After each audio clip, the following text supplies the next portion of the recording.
ওলের ডাঁটা, কাঁঠালের বীজ আর চিংড়ি মাছ দিয়ে একবার অন্তত এই রকমভাবে রান্না করে দেখতে পারেন। অসাধারণ লাগবে আর এক থালা ভাত নিমেষেই খেয়ে নেবেন।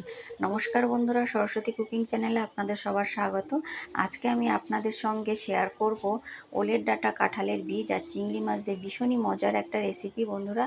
আর এটা হলে গরম ভাতের সাথে একদম জমে যাবে বন্ধুরা। ভিডিওটি প্রথম থেকে শেষ পর্যন্ত দেখবেন আর ভালো লাগলে একটা লাইক, কমেন্ট, শেয়ার করে দেবেন। চ্যানেলটিকে সাবস্ক্রাইব করে পাশে থাকবেন।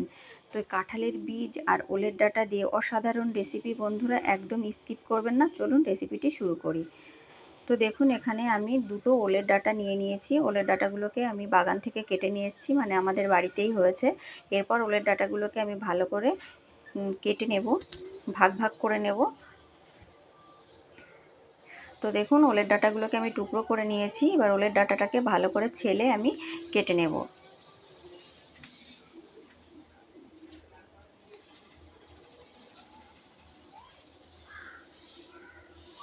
তো দেখুন, এরকম টুকরো টুকরো করে আমি কেটে নিয়েছি। সমস্ত ওলের ডাঁটাগুলোকেই আমি ঠিক একইভাবে কেটে নেব। তো দেখুন বন্ধুরা, সমস্ত ওলের ডাঁটাগুলোকে আমি কেটে নিয়েছি। এবার ধুয়ে পরিষ্কার করে নিয়ে চলে এসেছি। এখন আমি এর ভিতরে সামান্য একটু লবণ দিয়ে এটাকে মেখে রেখে দেব। তাহলে কিন্তু এতে গাল ধরে না। এই ওলের ডাঁটাগুলোতে গাল তো এমনিতেই ধরে না, তবু এর থেকে একটু জল বেরিয়ে যাবে। আর আপনারা চাইলে একটুখানি গরম জলে ভাপিয়েও নিতে পারেন। তো দেখুন, আমি উনানে কড়াই বসিয়ে দিয়েছি আর কড়ার ভিতর জল দিয়ে দিয়েছি। জলটা কিন্তু গরম হয়ে গেছে। দিয়ে দিয়েছি সামান্য একটু লবণ। এখন আমি এর ভিতরে কাঁঠালের বীজগুলোকে দিয়ে দেব। কাঁঠালের বীজগুলোকে আমি কেটে ভালো করে ধুয়ে পরিষ্কার করে রেখে দিয়েছিলাম। এবার এগুলোকে একটুখানি সেদ্ধ করে নেব। তো দেখুন, কাঁঠালের বীজগুলো কিন্তু সেদ্ধ হয়ে গেছে, এই যে গলে গেছে। এবার এগুলোকে আমি নাবিয়ে নেব। তো কাঁঠালের বীজগুলোকে নামিয়ে নিয়েছি। এবার ওই একই কড়াইতে দিয়ে দেব অল্প করে সর্ষের তেল। তেলটা গরম হয়ে গেছে। এখন আমি তেলের ভিতর দিয়ে দেব কেটে রাখা চিংড়ি মাছ। চিংড়ি মাছগুলোকে আমি আগের থেকেই কেটে ধুয়ে পরিষ্কার করে রেখে দিয়েছিলাম। তো লবণ হলুদ লাগানো চিংড়ি মাছগুলোকে আমি কড়ার ভিতর দিয়ে দিলাম। দিয়ে এগুলোকে নেড়েচেড়ে একটু ভেজে নেব। চিংড়ি মাছ কিন্তু বেশি ভাজা যাবে না, তাহলে কিন্তু শক্ত হয়ে যাবে, খেতে ভালো লাগবে না। তো দেখুন, চিংড়ি মাছগুলো ভাজা হয়ে গেছে। এবার আমি উঠিয়ে নেব। তো চিংড়ি মাছগুলোকে আমি উঠিয়ে নিয়েছি। এখন ওই একই কড়ার ভিতর দিয়ে দেব সর্ষের তেল। তেলটা গরম হয়ে গেছে। তেলের ভিতর দিয়ে দিলাম কালো জিরে। বন্ধুরা, এখানে আপনারা কালো জিরের বদলে জিরেও ব্যবহার করতে পারেন, কিংবা পাঁচফোড়নও ব্যবহার করতে পারেন। তো আমি এর ভিতরে দিয়ে দিলাম জিরে, আদা আর কাঁচা লঙ্কা একসঙ্গে বেটে রেখে দিয়েছিলাম। তো সেই মশলাটা আমি এখন এর ভিতরে দিয়ে দিলাম। দিয়ে মশলাটাকে একটুখানি কষিয়ে নেব। দিয়ে দেবো স্বাদ মতো লবণ, দিয়ে দেবো কালারের জন্য হলুদ। তো লবণ হলুদটাকে দিয়ে আমি একটু ভালো করে কষিয়ে নেব বন্ধুরা। অল্প একটু জল দিয়ে দেব, মশলাটা যাতে তলায় ধরে না যায় সেই জন্য অল্প করে জল দিয়ে মশলাটাকে ভালো করে কষিয়ে নেব।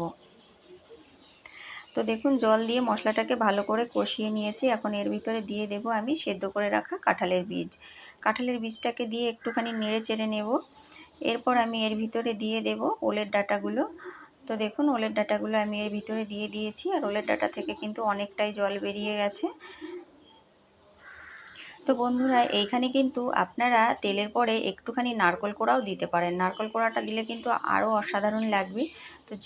তো আমার হাতের কাছে নেই, সেই জন্য আমি এখন দিলাম না। আপনাদের যদি হাতের কাছে থাকে তাহলে অবশ্যই করে নারকেল কোড়া দেবেন, তাহলে কিন্তু খেতে অসাধারণ লাগবে। তো দেখুন, আমি ঢেকে দিয়ে একটুখানি রান্না করে নিয়েছি। একটুখানি নেড়ে চেড়ে দেবো। এরপর আমি এর ভিতরে দিয়ে দেব ভেজে রাখা চিংড়ি মাছ। চিংড়ি মাছগুলোকে দিয়ে আমি ভালো করে মিশিয়ে দেব। তো বন্ধুরা, আমি একটু বড় সাইজের চিংড়ি মাছ নিয়েছি। আপনারা কিন্তু ছোট সাইজের চিংড়ি মাছ দিয়েও করতে পারেন, সেক্ষেত্রেও কিন্তু খুব সুন্দর লাগবে খেতে। এরপর আমি এর ভিতরে দিয়ে দেব বেটে রাখা সর্ষে। তো বন্ধুরা, সর্ষেটাকে আমি দুটো লঙ্কা দিয়ে বেটে রেখে দিয়েছিলাম, তাই সর্ষে বাটাটা দিয়ে দিলাম। আপনারা চাইলে এখানে পোস্ত বাটাও দিতে পারেন। এরপর আমি এর ভিতরে দিয়ে দিলাম সামান্য একটুখানি চিনি। আপনারা যদি মিষ্টি না খেতে চান তাহলে দেবেন না। একটুখানি মিষ্টি মিষ্টি হলে কিন্তু এই রেসিপিটি খুব সুন্দর লাগবে। তো দেখুন, হয়ে গেছে, আমি নামিয়ে নিয়েছি। অসাধারণ হয়েছে বন্ধুরা। অবশ্যই কিন্তু বাড়িতে একবার এরকমভাবে তৈরি করে দেখতে পারেন। আর রেসিপি যদি ভালো লাগে তাহলে লাইক, কমেন্ট, শেয়ার করবেন। তো দেখুন কতটা সুন্দর লাগছে, ভীষণ লোভনীয় হয়েছে বন্ধুরা। আর এই বর্ষায় এখন কিন্তু ওলের ডাঁটা বাজারে অ্যাভেলেবেল পাওয়া যাচ্ছে, আর চিংড়ি মাছও প্রচুর উঠছে। তো চিংড়ি মাছ, কাঁঠালের বীজ সবই কিন্তু এখন অ্যাভেলেবেল। তো অবশ্যই বাড়িতে তৈরি করে দেখতে পারেন। আর রেসিপি ভালো লাগলে লাইক, কমেন্ট, শেয়ার করবেন।